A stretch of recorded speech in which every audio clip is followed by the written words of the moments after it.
존경하는 국민 여러분, 저는 오늘 비상계엄에 관한 입장을 밝히기 위해 이 자리에 섰습니다. 지금 야당은 비상계엄 선포가 내란죄에 해당한다며 광란의 칼춤을 추고 있습니다. 정말 그렇습니까? 과연 지금 대한민국에서 국정마비와 국헌문란을 벌이고 있는 세력이 누구입니까? 지난 2년 반 동안 거대 야당은 국민이 뽑은 대통령을 인정하지 않고 끌어내리기 위해 퇴진과 탄핵 선동을 멈추지 않았습니다. 대선 결과를 승복하지 않은 것입니다. 대선 이후부터 현재까지 무려 178회에 달하는 대통령 퇴진 탄핵 집회가 임기 초부터 열렸습니다. 대통령의 국정 운영을 마비시키기 위해 우리 정부 출범 이후부터 지금까지 수십 명의 정부 공직자 탄핵을 추진했습니다. 탄핵된 공직자들은 아무 잘못이 없어도 소추부터 판결 선고시까지 장기간 직무가 정지됩니다. 탄핵이 발의되고 소추가 이루어지기 전 많은 공직자들이 자진 사퇴하기도 하였습니다. 탄핵 남발로 국정을 마비시켜 온 것입니다. 장관, 방통위원장 등을 비롯하여 자신들의 비위를 조사한 감사원장과 검사들을 탄핵하고 판사들을 겁박하는 지경에 이르렀습니다. 자신들의 비위를 덮기 위한 방탄 탄핵이고 공직기관과 법질서를 완전히 무너뜨리는 것입니다. 뿐만 아니라 위헌적 특검 법안을 27번이나 발의하면서 정치 선동 공세를 가해 왔습니다. 급기야는 범죄자가 스스로 자기에게 면죄부를 주는 셀프 방탄 입법까지 밀어붙이고 있습니다. 거대 야당이 지배하는 국회가 자유민주주의의 기반이 아니라 자유민주주의 헌정 질서를 파괴하는 괴물이 된 것입니다. 이것이 국정마비요, 국가 위기 상황이 아니면 무엇이란 말입니까? 이것뿐만이 아닙니다. 지금 거대 야당은 국가 안보와 사회 안전까지 위협하고 있습니다. 예를 들어 지난 6월 중국인 3명이 드론을 띄워 부산에 정박 중이던 미국 항공모함을 촬영하다 적발된 사건이 있었습니다. 이들의 스마트폰과 노트북에서는 최소 2년 이상 한국의 군사시설들을 촬영한 사진들이 발견됐습니다. 지난달 40일에는 40대 중국인이 드론으로 국정원을 촬영하다 붙잡혔습니다. 이 사람은 중국에서 입국하자마자 곧장 국정원으로 가서 이 같은 일을 벌인 것으로 확인됐습니다. 하지만 현행 법률로는 외국인의 간첩 행위를 간첩죄로 처벌할 길이 없습니다. 이러한 상황을 막기 위해 형법의 간첩죄 조항을 수정하려 하였지만 거대 야당이 완강히 가로막고 있습니다. 지난 정권 당시 국정원의 대공수사권을 박탈한 것도 모자라서 국가보안법 폐지도 시도하고 있습니다. 국가 안보를 위협하는 간첩을 잡지 말라는 것 아닙니까? 북한의 불법적인 핵무장과 미사일 위협 도발에도, GPS 교란과 오물 풍선에도, 민주노총 간첩 사건에도 거대 야당은 이에 동조할 뿐 아니라 오히려 북한 편을 들면서 이에 대응하기 위해 고군분투하는 정부를 흠집내기만 했습니다. 북한의 불법 핵 개발에 따른 UN 대북 제재도 먼저 풀어야 한다고 주장합니다. 도대체 어느 나라 정당이고 어느 나라 국회인지 알 수가 없습니다. 검찰과 경찰의 내년도 특경비, 특활비 예산은 아예 0원으로 깎았습니다. 금융 사기 사건, 사회적 약자 대상 범죄, 마약 수사 등 민생 침해 사건 수사, 그리고 대공 수사에 쓰이는 기묘한 예산입니다. 마약, 딥페이크 범죄 대응 예산까지도 대폭 삭감했습니다. 자신들을 향한 수사 방해를 넘어 마약 수사, 조폭 수사와 같은 민생사범 수사까지 가로막는 것입니다. 대한민국을 간첩 천국, 마약 소굴, 조폭 나라로 만들겠다는 것 아닙니까? 이런 사람들이야말로 나라를 망치려는 반국가 세력 아닙니까? 그래놓고 자신들의 특권을 유지하기 위한 국회 예산은 오히려 늘렸습니다. 경제도 위기 비상 상황입니다. 거대 야당은 대한민국의 성장 동력까지 꺼뜨리려고 하고 있습니다. 민주당이 삭감한 내년 예산 내역을 보면 잘 알 수 있습니다. 원전 생태계 지원 예산을 삭감하고 체코 원전 수출 지원 예산은 무려 90%를 깎아버렸습니다.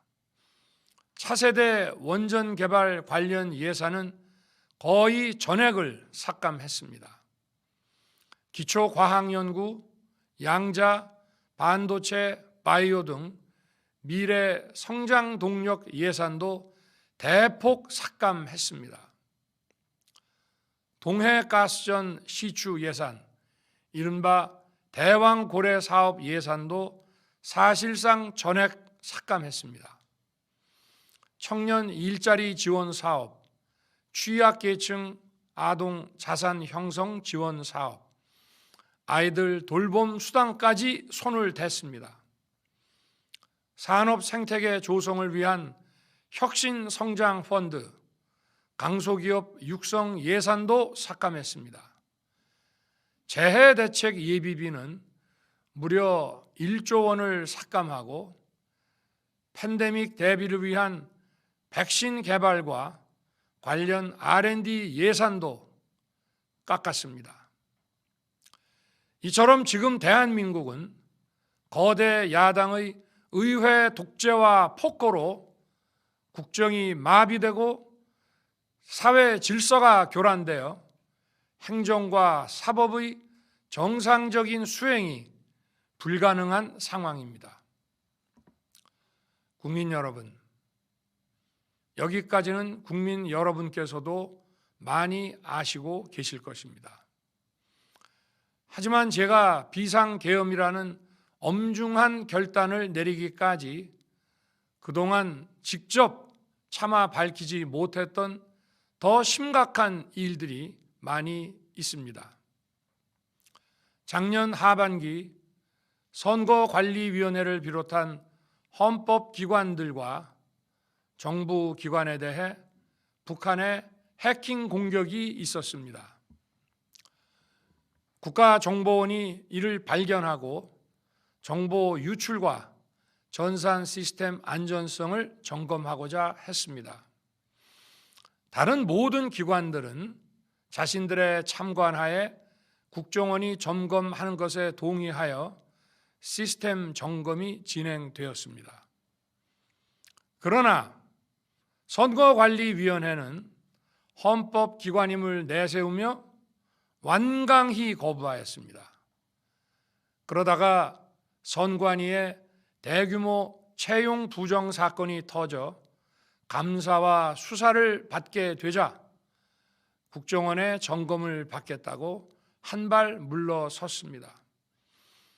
그렇지만 전체 시스템 장비의 아주 일부분만 점검에 응하였고 나머지는 불응했습니다. 시스템 장비 일부분만 점검했지만 상황은 심각했습니다. 국정원 직원이 해커로서 해킹을 시도하자 얼마든지 데이터 조작이 가능하였고 방화벽도 사실상 없는 것이나 마찬가지였습니다. 비밀번호도 아주 단순하여 1, 2, 3, 4, 5 같은 식이었습니다. 시스템 보안 관리 회사도 아주 작은 규모의 전문성이 매우 부족한 회사였습니다. 저는 당시 대통령으로서 국정원의 보고를 받고 충격에 빠졌습니다. 민주주의 핵심인 선거를 관리하는 전산 시스템이 이렇게 엉터리인데 어떻게 국민들이 선거 결과를 신뢰할 수 있겠습니까? 선관위도 국정원의 보안 점검 과정에 입회하여 지켜보았지만 자신들이 직접 데이터를 조작한 일이 없다는 변명만 되풀이할 뿐이었습니다. 선관위는 헌법기관이고 사법부 관계자들이 위원으로 있어 영장에 의한 압수수색이나 강제 수사가 사실상 불가능합니다. 스스로 협조하지 않으면 진상규명이 불가능합니다. 지난 24년 4월 총선을 앞두고도 문제 있는 부분에 대한 개선을 요구했지만 제대로 개선되었는지는 알 수 없습니다. 그래서 저는 이번에 국방장관에게 선관위 전산 시스템을 점검하도록 지시한 것입니다. 최근 거대 야당 민주당이 자신들의 비리를 수사하고 감사하는 서울중앙지검장과 검사들, 헌법기관인 감사원장을 탄핵하겠다고 하였을 때 저는 이제 더 이상은 그냥 지켜볼 수만 없다고 판단했습니다. 뭐라도 해야 되겠다고 생각했습니다. 이들은 이제 곧 사법부에도 탄핵의 칼을 들이댈 것이 분명했습니다. 저는 비상계엄령 발동을 생각하게 되었습니다. 거대 야당이 헌법상 권한을 남용하여 위헌적 조치들을 계속 반복했지만 저는 헌법의 틀 내에서 대통령의 권한을 행사하기로 했습니다. 현재의 망국정 국정마비 상황을 사회 교란으로 인한 행정사법의 국가기능 붕괴 상태로 판단하여 계엄령을 발동하되 그 목적은 국민들에게 거대 야당의 반국가적 패악을 알려 이를 멈추도록 경고하는 것이었습니다. 그럼으로써 자유민주주의 헌정질서의 붕괴를 막고 국가 기능을 정상화하고자 하였습니다. 사실 12월 4일 계엄 해제 이후 민주당에서 감사원장과 서울중앙지검장 등에 대한 탄핵안을 보류하겠다고 발표하여 짧은 시간의 계엄을 통한 메시지가 일정 부분 효과가 있었다고 생각했습니다. 그러나 이틀 후 보류하겠다던 탄핵 소추를 그냥 해버렸습니다. 비상계엄의 명분을 없애겠다는 뜻이었습니다. 애당초 저는 국방장관에게 과거의 계엄과는 달리 계엄의 형식을 빌려 작금의 위기 상황을 국민들께 알리고 호소하는 비상조치를 하겠다고 했습니다. 그래서 질서 유지에 필요한 소수의 병력만 투입하고 실무장은 하지 말고 국회의 계엄 해제 의결이 있으면 바로 병력을 철수시킬 것이라고 했습니다. 실제로 국회의 계엄 해제 의결이 있자 국방부 청사에 있던 국방장관을 제 사무실로 오게 하여 즉각적인 병력 철수를 지시하였습니다. 제가 대통령으로서 발령한 이번 비상조치는 대한민국의 헌정 질서와 국헌을 망가뜨리려는 것이 아니라 국민들에게 망국의 위기 상황을 알려드려 헌정 질서와 국헌을 지키고 회복하기 위한 것입니다. 소규모이지만 병력을 국회에 투입한 이유도 거대 야당의 망국적 행태를 상징적으로 알리고 계엄 선포 방송을 본 국회 관계자와 시민들이 대거 몰릴 것을 대비하여 질서 유지를 하기 위한 것이지 국회를 해산시키거나 기능을 마비시키려는 것이 아님은 자명합니다. 300명 미만의 실무장하지 않은 병력으로 그 넓디 넓은 국회 공간을 상당 기간 장악할 수 없는 것입니다. 과거와 같은 계엄을 하려면 수만 명의 병력이 필요하고 광범위한 사전 논의와 준비가 필요하지만 저는 국방장관에게 계엄령 발령 담화 방송으로 국민들께 알린 이후에 병력을 이동시키라고 지시했습니다. 그래서 10시 30분 담화 방송을 하고 병력 투입도 11시 30분에서 12시 조금 넘어서 이루어졌으며 1시 조금 넘어 국회의 계엄 해제 결의가 있자 즉각 군 철수를 지시하였습니다. 결국 병력이 투입된 시간은 한두 시간 정도에 불과합니다.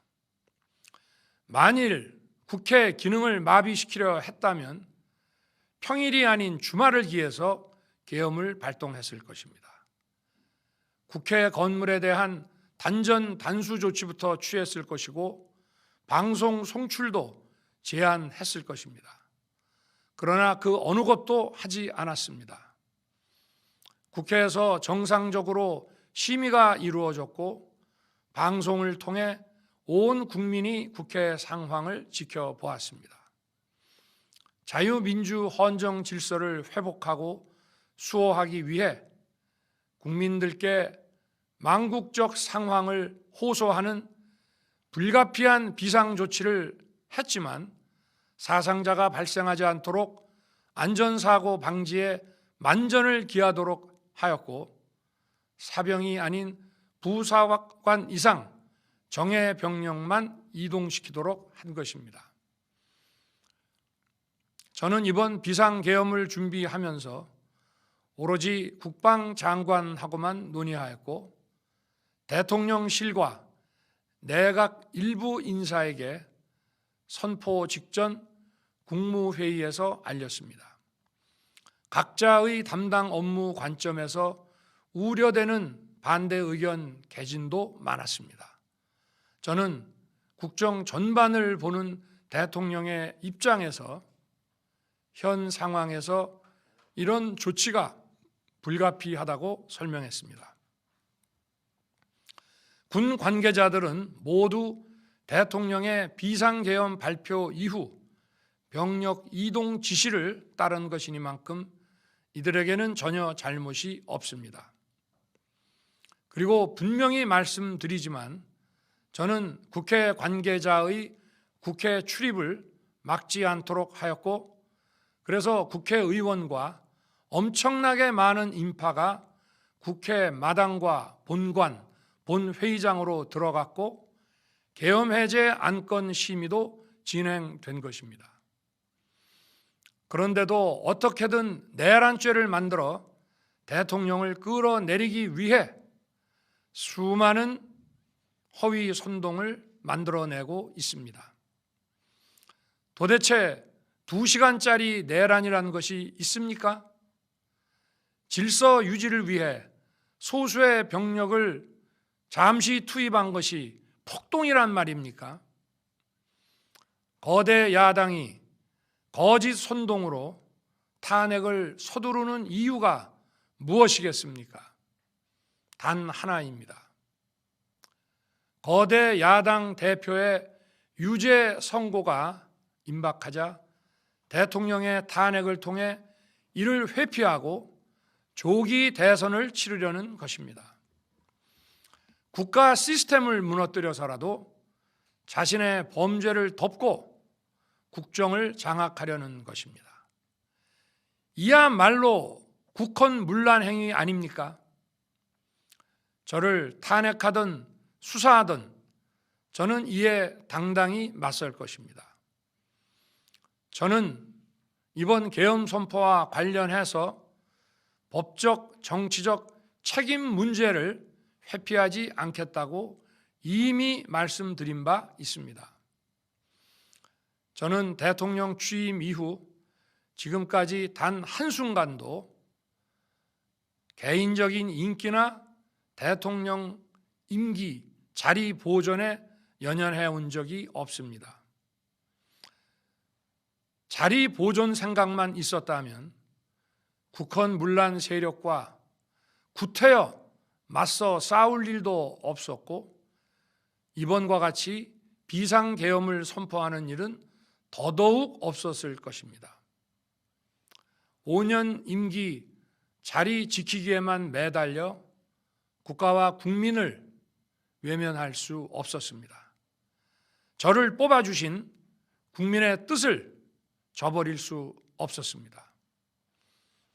하루가 멀다 하고 다수의 힘으로 입법 폭거를 일삼고 오로지 방탄에만 혈안되어 있는 거대 야당의 의회 독재에 맞서 대한민국의 자유민주주의와 헌정 질서를 지키려 했던 것입니다. 그 길밖에 없다고 판단해서 내린 대통령의 헌법적 결단이자 통치 행위가 어떻게 내란이 될 수 있습니까? 대통령의 비상계엄 선포권 행사는 사명권 행사, 외교권 행사와 같은 사법심사의 대상이 되지 않는 통치 행위입니다. 국민 여러분, 지금 야당은 저를 중범죄자로 몰면서 당장 대통령직에서 끌어내리려 하고 있습니다. 만일 망국적 국헌문란 세력이 이 나라를 지배한다면 어떤 일이 벌어지겠습니까? 위헌적인 법률, 셀프 면죄부 법률, 경제 폭망 법률들이 국회를 무차별 통과해서 이 나라를 완전히 부술 것입니다. 원전 산업, 반도체 산업을 비롯한 미래 성장 동력은 고사될 것이고 중국산 태양광 시설들이 전국의 살림을 파괴할 것입니다. 우리 안보와 경제의 기반인 한미 동맹, 한미일 공조는 또다시 무너질 것입니다. 북한은 핵과 미사일을 고도화하여 우리의 삶을 더 심각하게 위협할 것입니다. 그러면 이 나라 대한민국의 미래가 어떻게 되겠습니까? 간첩이 활개치고 마약이 미래 세대를 망가뜨리고 조폭이 설치는 그런 나라가 되지 않겠습니까? 지금껏 국정 마비와 국헌 문란을 주도한 세력과 범죄자 집단이 국정을 장악하고 대한민국의 미래를 위협하는 일만큼은 어떤 일이 있어도 막아야 합니다. 저는 끝까지 싸울 것입니다. 국민 여러분, 국정 마비의 망국적 비상 상황에서 나라를 지키기 위해, 국정을 정상화하기 위해 대통령의 법적 권한으로 행사한 비상계엄 조치는 대통령의 고도의 정치적 판단이고 오로지 국회의 해제 요구만으로 통제할 수 있는 것입니다. 이것이 사법부의 판례와 헌법학계의 다수 의견임을 많은 분들이 알고 있습니다. 저는 국회 해제 요구를 즉각 수용했습니다.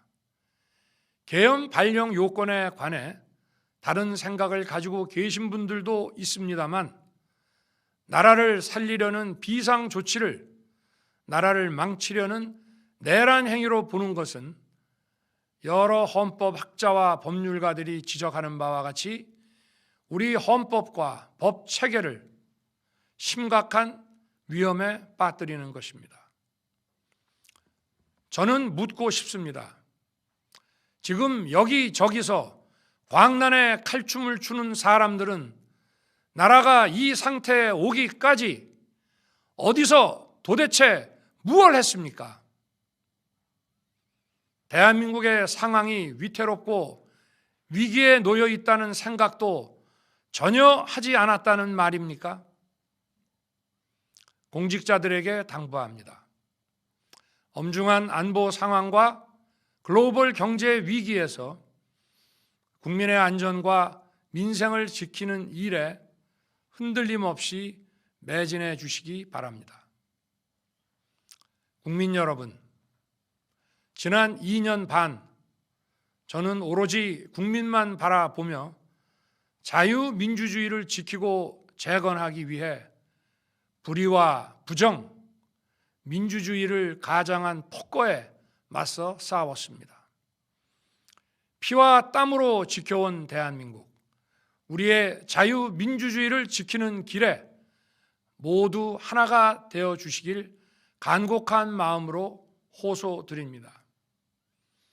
저는 마지막 순간까지 국민 여러분과 함께 싸우겠습니다. 짧은 시간이지만 이번 계엄으로 놀라고 불안하셨을 국민 여러분께 다시 한번 사과드립니다. 국민 여러분에 대한 저의 뜨거운 충정만큼은 믿어 주십시오. 감사합니다.